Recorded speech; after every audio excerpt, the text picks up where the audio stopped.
Hey guys, welcome back to our channel. Today's video I'm going to show you how to fix TikTok maximum number of attempts reached error. So first thing first, this happens when you're trying to do a same thing multiple times, like changing your password or changing your username. Now, in order to fix this problem, make sure it has been a couple hours before you try again.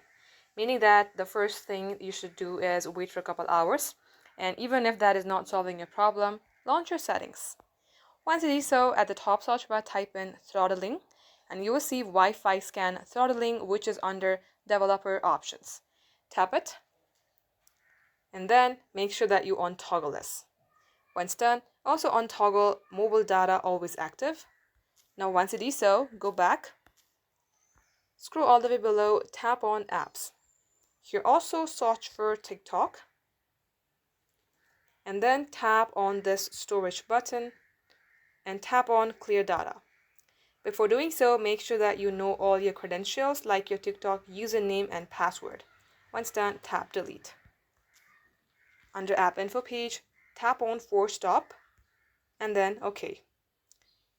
Now once you do this, you have to restart your device, launch your TikTok, and this shall work. Now if it's still not working in your app, you can also use your browser.